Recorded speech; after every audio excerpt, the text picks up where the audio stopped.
कल जो इंसिडेंट हुई है इसको पुलिस ने बहुत गंभीरता से लिया है। कल ही हमने इस केस में 304 आईपीसी के तहत कार्रवाई की है, जो कि नॉन वेलेबल सेक्शन है। इसमें नॉर्मली 304 ए जो कि एक फेटल एक्सीडेंट में लगता है, उस पे हम उसके अलावा हमने 304 आईपीसी के तहत कार्रवाई की है, क्योंकि एक अत्यंत हीनस इंसिडेंट था जिसमें एक एक्यूज्ड दारू के नशे में रैश ड्राइविंग करते हुए नैरो सड़क पे इस प्रकार से डेंजरसली गाड़ी चला रहा था।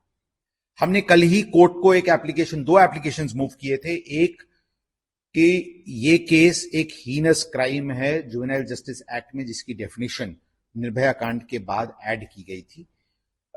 ये एक हीनस क्राइम है और इसमें सेक्शन 15 के अंतर्गत इस आरोपी के विरुद्ध एज एन एडल्ट ट्राई करने का जो प्रावधान है उसके तहत हमको परमिशन दी जाए।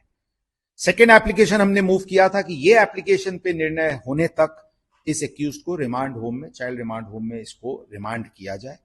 अनफॉर्चुनेटली दोनों एप्लीकेशन हमारे कल रिजेक्ट हुए थे। संविधान है और संविधान में जो कानून पहले से बना हुआ है वो अलग से तो लागू करने की जरूरत नहीं है, तो उसी के अनुसार कार्रवाई होनी चाहिए जिसमें आगे लोग सबक लें।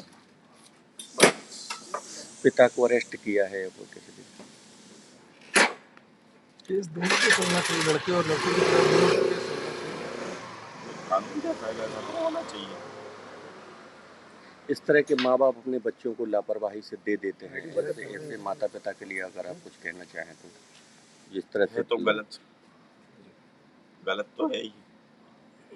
हमारे बच्चे जब तक बालिग नहीं हुए हमने उनको गाड़ियां नहीं दी हैं, हम भी दे सकते थे।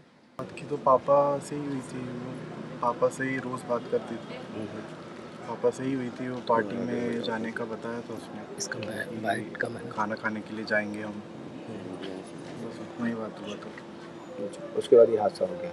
अभी तो रात में हमको खबर आई थी।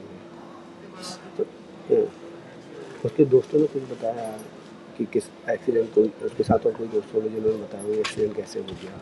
कॉल हमको सिर्फ उनके दोस्तों का ही आया और किसी का नहीं आया। मतलब उन्होंने उसके ही मोबाइल फ़ोन से कॉल किया, उनको पासवर्ड पता था, वो भी उसी के मोबाइल फ़ोन से किया और फिर तभी पता चला हमको, और किसी का फ़ोन नहीं आया। क्या बताया था कैसे एक्सीडेंट? भाई बताया कि वो बहुत महंगी कार है और बहुत स्पीड से आ रही थी, 200 की स्पीड से चला रहा था वो, और पीछे से डैश मारा, बस इतना ही बताया।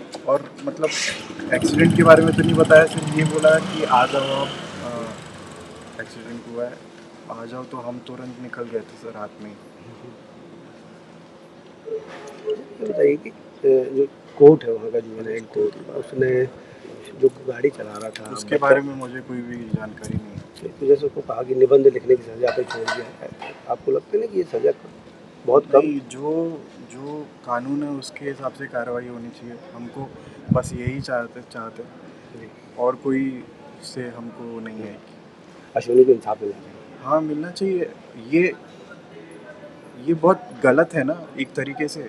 आप एक तो वो माइनर है, ऊपर से इतनी बड़ी 2 करोड़ की गाड़ी चलाना और इतनी स्पीड में भीड़ भाड़। अब मेरे को कल ही किसी ने एक सीसीटीवी फुटेज भेजी जिसमें इन्होंने यू टर्न मारा और वो इतनी स्पीड में था कि उसकी कार भी नहीं दिख रही थी, इतनी स्पीड में गया वो और डैश जाके मारा। तो ये बहुत गलत चीज़ है। इसका जो भी है कानून उस हिसाब से कार्रवाई होनी चाहिए ताकि ये जिनके पास सुविधाएं हैं सब वो दुरुपयोग ना करें।